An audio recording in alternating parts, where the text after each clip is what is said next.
তাহলে আপনি বলুন যে 1 কোটি টাকা দিয়ে এই মন্দির নয় পাথরকে সংস্করণ করে মন্দির সংস্করণ করে পর্যটন কেন্দ্রে বিশ্বব্যাপীতে লাভ করার জন্য মমতা বন্দ্যোপাধ্যায়ের চেষ্টা রয়েছে।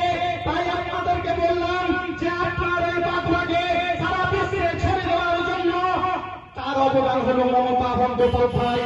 মোহাম্মদ ইয়াসিন পাঠানের সহযোগিতায় তৃণমূল কংগ্রেসের নেত্রী মমতা বন্দ্যোপাধ্যায় এবং যিনি এখানকার তৃণমূল কংগ্রেসের প্রার্থী সেই দিলীপ রায়, তাই সেই দিলীপ রায় আজকে সশরীরে আপনাদের সামনে এসেছে তার প্রতিনিধি হিসাবে 23 এপ্রিল যে নির্বাচন, সেই নির্বাচনের জন্য আমরা আপনাদের কাছে করজোড়ে এসেছি। সেই ব্যক্তির জন্য যে ব্যক্তি আপনাদের জন্য ভেবেছে। বন্ধুগণ, শুধু মায়ের পুজো অর্চনা দিয়ে নয়, মমতা বন্দ্যোপাধ্যায় এই ভিন্ডা পাথার মানুষকে উপলব্ধি করতে হবে, এই মন্দির মায়ের পাথার মানুষকে উপলব্ধি করতে হবে যে বিজেপি হিন্দুবাদী, যে বিজেপি ধর্মের নামে বিভাজন করে মানুষকে হিন্দু হিন্দু করছে, তারা প্রকৃত হিন্দু নয়। তার কারণে আমি প্রমাণ স্বরূপ আপনাদেরকে দিয়ে যাই।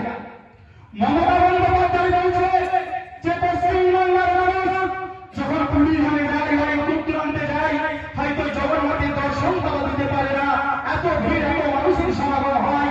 তাই বাংলার মানুষকে পূজা অর্চনা দেওয়ার জন্য জগন্নাথ প্রভুর যাতে আপনারা দেখা করতে পারেন, তার সেই ধামে গিয়ে পূজা দিতে পারেন।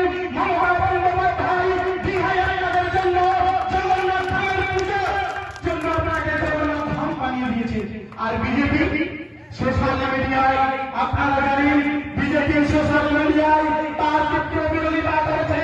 আপনারা আপনারা 23 তারিখে শপথ গ্রহণ করে যারা হিন্দু বিরোধী, যারা হিন্দু বিরোধী কথা বলে, যারা মন্দিরের বিরুদ্ধে কথা বলে, এই বিজেপিকে বিসর্জন দেওয়ার জন্য আপনারা প্রস্তুত থাকুন।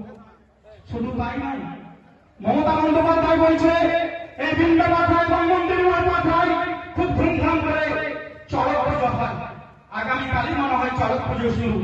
তাই বন্ধু, যে চড়ক পুজো এখানকার খুব নাম করা, তাই এই চড়ক পুজো শিবের পূজা, দেবারের মহাদেবের পুজো, এই শিবের পুজো, সেই শিবের মন্দির কিন্তু কোথাও ভারতবর্ষে সেরকম বড়, হয়তো আপনাকে কেদারনাথ যেতে হবে।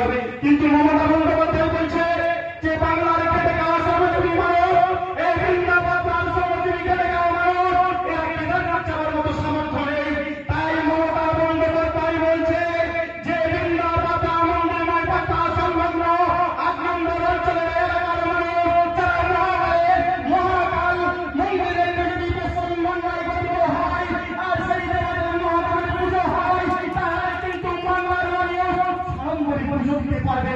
তাই মমতা বন্দ্যোপাধ্যায় আপনাদের জন্য শিলিগুড়িতে মহাকালের একটা শিবের বড় মন্দির শিলান্যাস করেছে, যা পুজোর পরে শুরু হবে।